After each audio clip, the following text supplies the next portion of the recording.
నమస్తే అండి, welcome back to Padmavathi channel. Friends, ఇవాళ చికెన్ లవర్స్ కోసం ఒక మంచి చికెన్ ఫ్రై రెసిపీతో మీ ముందుకు వచ్చానండి. ఇప్పుడు నేను చూపించబోయే ఈ చికెన్ ఫ్రై ఎన్నిసార్లు తిన్నా కానీ అస్సలు బోర్ అనేది ఉండకుండా మళ్ళీ మళ్ళీ తినాలనిపించేంత టేస్టీగా ఉంటుంది. చికెన్ పీసెస్కి మసాలాలన్నీ కూడా బాగా పట్టి మంచి జ్యూసీగా ఉంటాయి. అండ్ ఇందులో ఉండే కొద్దిపాటి గ్రేవీతోనే మనకి అన్నం అంతా కూడా చాలా చక్కగా కలిసి గ్రేవీ అయితే సూపర్ టేస్టీగా ఉంటుందండి. ఈ చికెన్ ఫ్రై రైస్లోకే కాదండి, చపాతీ, రోటీ, ఆఖరికి పచ్చట్లోకి నంచుకున్నా కానీ అద్భుతంగా ఉంటుంది. సో ఇక ఎక్కువ లేట్ చేయకుండా చాలా సింపుల్ వేలో మంచి టేస్టీగా బ్యాచిలర్స్ అండ్ బిగినర్స్ కూడా ఈజీగా ప్రిపేర్ చేసుకోగలిగేలాగా మన ఈ చికెన్ ఫ్రైని చూపించేస్తాను పదండి. చూసే ముందు నాదొక స్మాల్ రిక్వెస్ట్ అండి, మన ఈ ఛానల్ మీరు కొత్తగా చూస్తున్నవారైతే ప్లీజ్ సబ్స్క్రైబ్ చేసుకోండి. అలాగే ఈ వీడియోకి కూడా ఒక లైక్ ఇస్తారని ఆశిస్తున్నాను. మీరు ఇచ్చే లైక్ వల్ల నా ఈ వీడియో ఎక్కువ మందికి రీచ్ అయ్యే అవకాశం ఉంటుంది. సో ఇక మన చికెన్ ఫ్రై కోసం ముందుగా మనము ఒక 1/2 kg చికెన్ తీసుకొని నీట్గా క్లీన్ చేసేసి ఈ విధంగా శుభ్రంగా కడిగి ఉంచుకోవాలి. కడిగేటప్పుడు ఈ చికెన్లోకి కాస్త నిమ్మరసం అండ్ సాల్ట్ వేసి కడిగామంటే చికెన్కి అసలు స్మెల్ అనేది ఉండదండి. సో చూసారు కదా, ఈ విధంగా 4-5 సార్లు వాటర్తో నీట్గా వాష్ చేసిన తర్వాత ఇక ఇప్పుడు ఇందులోకి ఒక 1/2 టేబుల్ స్పూన్ పసుపు, 1.5 టేబుల్ స్పూన్ కారము, 1 టేబుల్ స్పూన్ సాల్ట్ వేసుకోవాలి. ఫ్రెండ్స్, ఉప్పు కారము మీ టేస్ట్కి సరిపోని చూసుకొని వేసుకోండి. ఇక నెక్స్ట్ వచ్చేసి ఫ్రెష్గా నూరిన అల్లం వెల్లుల్లి పేస్ట్ 1 టేబుల్ స్పూన్ వేసుకొని మొత్తం అంతా కూడా మిక్స్ అయ్యేట్టుగా కలుపుకోవాలి. చూస్తున్నారు కదా, మనం వేసిన ఉప్పు, కారము, అల్లం వెల్లుల్లి పేస్ట్ ఇవన్నీ కూడా చక్కగా ప్రతి ముక్కకి పట్టేటట్టుగా ఈ విధంగా కలుపుకోవాలి. ఇలా కలుపుకున్న తర్వాత ఇక ఇప్పుడు దీని మీద మూత పెట్టేసి ఒక 1 అవర్ పాటు మ్యారినేట్ చేసుకోవాలి. 1 అవర్ తర్వాత ఇలా మ్యారినేషన్ చేసుకున్న చికెన్ అంతా కూడా ఫ్రై చేసుకోవడం కోసం మనం ముందుగా స్టవ్ ఆన్ చేసి స్టవ్ మీద ప్యాన్ పెట్టేసేసి అందులోకి 4 to 5 టేబుల్ స్పూన్స్ ఆయిల్ వేసుకొని హీట్ చేసుకోవాలి. ఆయిల్ హీట్ అయిన తర్వాత మనం ఇందాక మ్యారినేట్ చేసుకున్న చికెన్ అంతా కూడా వేసుకొని మీడియం ఫ్లేమ్లో చక్కగా ఇలా కలుపుకుంటూ వేయించుకోవాలి. ఫ్రెండ్స్, మన చికెన్ ఫ్రై మంచి ఫ్లేవర్ అండ్ టేస్ట్ రావడం కోసం ఒక గుప్పిడి కరివేపాకుని తీసుకొని 5 నిమిషాలకు ఒక్కసారి ఈ విధంగా కాస్త వేసుకుంటూ చక్కగా ఈ విధంగా ఫ్రై చేసుకోవాలి. మనం మధ్యలో ఈ చికెన్లోకి ఇలా కొద్దిగా కరివేపాకును వేసుకొని ఫ్రై చేసుకోవడం వల్ల చికెన్కి అదనంగా మంచి టేస్ట్ వస్తుందండి. సో కాబట్టి కరివేపాకును మాత్రం స్కిప్ చేయకుండా వేసుకుంటూ ఫ్రై చేసుకోండి. ఫ్రెండ్స్, మన ఈ ఛానల్లో చాలా మంచి వీడియోస్ ఉన్నాయండి. ఇలాంటి మరెన్నో మంచి recipes, mehndi, stitching, rangoli and useful tips ఇలా చాలా రకాల వీడియోస్ ఉన్నాయి. మీకు ఇంట్రెస్ట్ ఉంటే కనుక ఒక్కసారి మన ఛానల్లోకి వెళ్ళి నచ్చితే కనుక మన ఈ ఛానల్ని సబ్స్క్రైబ్ చేసుకుంటారని ఆశిస్తున్నాను ఫ్రెండ్స్. అండ్ అలాగే చికెన్తో చాలా రకాల వెరైటీస్ మన ఛానల్లో ఉన్నాయండి. ఈ వీడియో కింద డిస్క్రిప్షన్లో లింక్స్ ఇస్తాను, మీకు ఇంట్రెస్ట్ ఉంటే అవి కూడా ఒకసారి చెక్ చేయండి. సో మీరు ఇక్కడ చూస్తున్నారు కదా, చికెన్లోని వాటర్ అంతా కూడా ఎవాపరేట్ అయిపోయి చికెన్ అంతా కూడా ఆల్మోస్ట్ ఫ్రై అయిపోయిందండి.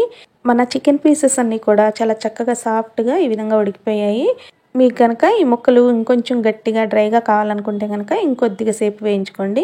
మా ఇంట్లో వాళ్ళు ఇలా కొద్దిగా సాఫ్ట్గా ఉంటేనే ఇష్టపడతారనేసి నేను ముందే తీసేస్తున్నానండి. చూస్తున్నారు కదా, ఫ్రై చేసుకున్న చికెన్ పీసెస్ అన్నిటిని కూడా ఇలా ఒక ప్లేట్లోకి తీసేసుకున్న తర్వాత ఇక ఇప్పుడు ఇదే ప్యాన్లో ఒక 2 టేబుల్ స్పూన్స్ ఆయిల్ని వేసుకోవాలండి. ఈ ఫ్రైకి కొంచెం ఆయిల్ ఎక్కువగానే పడుతుంది, కానీ ఫైనల్లీ టేస్ట్ మటుకు నెక్స్ట్ లెవెల్ ఉంటుందండి. సో చూసారు కదా, ఈ విధంగా ఆయిల్ వేసుకున్న తర్వాత ఆయిల్ కొంచెం హీట్ అయిన తర్వాత ఇలా పెద్ద సైజు ఆనియన్ ఒకటి చిన్న ముక్కలుగా కట్ చేసుకొని వేసుకోవాలి. మీడియం సైజు అయితే 2 వేసుకోండి. ఇక నెక్స్ట్ వచ్చేసి 4-5 పచ్చిమిరపకాయలని ఈ విధంగా పొడవు చిలుకలుగా కట్ చేసుకొని వేసుకొని ఉల్లిపాయల్లోని పచ్చివాసన అంతా పోయి ఉల్లిపాయ మెత్తగా మగ్గే వరకు వేయించుకోవాలి. ఇక్కడ మీరు చూస్తున్నారు కదా, ఉల్లిపాయలు ఈ విధంగా వేగితే సరిపోతుంది, మరీ ఎక్కువగా వేయించుకోకూడదు. ఇలా వేయించుకున్నామంటే మనకి రైస్లో కలుపుకోవడానికి కొద్దిగా గ్రేవీ ఉంటుందండి. నెక్స్ట్ ఇందాక ఫ్రై చేసి ఉంచుకున్న చికెన్ పీసెస్ అన్నిటిని కూడా వేసుకొని మొత్తం అంతా కూడా మిక్స్ అయ్యేట్టుగా కలుపుకుంటూ 1 నిమిషం పాటు వేయించుకోవాలి. ఆల్రెడీ ఇవన్నీ కూడా ముందే ఫ్రై అయి ఉన్నాయి కాబట్టి మనం ఎక్కువసేపు వేయించుకోని అవసరం లేదు. జస్ట్ ముక్కల్లోకి ఉల్లిపాయలంతా కూడా బాగా మిక్స్ అయ్యేట్టుగా కలుపుకుంటూ 1 మినిట్ పాటు వేయించుకుంటే సరిపోతుంది. ఈ విధంగా ఫ్రై చేసుకున్న తర్వాత ఇక ఇప్పుడు ఇందులోకి 1 టేబుల్ స్పూన్ ధనియా పౌడరు, 1/2 టేబుల్ స్పూన్ జీలకర్ర powder, 1 table spoon garam masala వేసుకోవాలి. ఇవన్నీ వేసిన తర్వాత మొత్తం అంతా కూడా మిక్స్ అయ్యేట్టుగా కలుపుకోవాలి. ఫ్రెండ్స్, ఈ ధనియాల జీలకర్రని కొంచెం వేయించుకొని పౌడర్ చేసి వేసుకోండి. అప్పుడే మన ఈ ఫ్రై మంచి గుమగుమలాడే వాసనతో చాలా కమ్మని రుచిగా ఉంటుంది. ఈ విధంగా మసాలాలన్నీ కూడా వేగిన తర్వాత ఇక ఇప్పుడు చివరిగా ఒక్కసారి ఉప్పు కరెక్ట్గా ఉందో లేదో చెక్ చేసుకొని ఒకవేళ సరిపోకపోతే కొద్దిగా సాల్ట్ని యాడ్ చేసి మళ్ళీ ఒక్కసారి అంతా కలిసేట్టుగా కలుపుకొని ఇక ఫైనల్గా ఒక గుప్పెడు కొత్తిమీరను చల్లుకొని ఒక అర నిమిషం పాటు వేయించుకొని స్టవ్ ఆఫ్ చేసేసుకున్నామంటే మంచి గుమగుమలాడుతూ సూపర్ టేస్టీ అయినటువంటి చికెన్ ఫ్రై రెడీ అయిపోయినట్లేనండి. ఇది చాలా అంటే చాలా టేస్టీగా ఉంటుంది. ఒక్కసారి మీరు ఈ విధంగా ట్రై చేసి చూడండి, చాలా బాగుందని చెప్పేసి మీరే అంటారు. ఎన్నిసార్లు తిన్నా కానీ మళ్ళీ మళ్ళీ ఇదే విధంగా చేసుకొని తినే అంత టేస్టీగా ఉంటుందండి. చూసారు కదా, ఇంతేనండి. చాలా అంటే చాలా సింపుల్ అండ్ ఈజీగా మనము ఈ చికెన్ ఫ్రైని ఈ విధంగా ప్రిపేర్ చేసేసుకోవచ్చు. ఇందులో మనము ఎక్కువ మసాలాలు కూడా యాడ్ చేయనవసరం లేదు. జస్ట్ కాస్త జీలకర్ర, ధనియాలు, గరం మసాలా పౌడర్స్ వేసుకుంటే చాలండి. ఎక్కువ మసాలాలు పడని వారికి ఈ విధంగా ఒక్కసారి చేసి పెట్టండి, చాలా హ్యాపీగా ఫీల్ అవుతారు. దీని పక్కన రసం కానీ పప్పుచారు కానీ చేశారంటే ఒక ముద్ద ఎక్కువే తింటారు, అంత టేస్టీగా ఉంటుంది. ఇందులో మనం వేసిన కరివేపాకు వల్ల ఈ ఫ్రైకి మంచి రుచి వస్తుందండి. కొద్దిగా కరివేపాకు ఎక్కువ వేసుకుంటేనే టేస్ట్ బాగుంటుందన్నమాట. ఈ చికెన్ పీసెస్ అన్నిటికి కూడా ఉప్పు, కారం అండ్ మసాలాలన్నీ కూడా బాగా లోపల దాకా ఏ ముక్కగా ముక్క పట్టి తింటుంటే మనకి భలే రుచిగా ఉంటాయి. ఈ చికెన్ పీసెస్ మీద కొద్దిగా నిమ్మరసం పిండుకొని ఉల్లిపాయ నంచుకొని తింటే ఉంటుందండి. ముక్క చాలా సాఫ్ట్గా ఉండి లోపల జ్యూసీగా మంచి రుచిగా ఉంటుంది. పిల్లలైతే ఈ వేయించిన ఫ్రై పీసెస్ ఉంటాయి కదా, వాటిని ఒట్టివే అలా తీసుకొని తినేస్తూ ఉంటారు. ఈసారి మీరు చికెన్ ఫ్రై చేయాలనుకున్నప్పుడు ఈ విధంగా ఒక్కసారి ట్రై చేసి చూడండి, మీకే తెలుస్తుంది.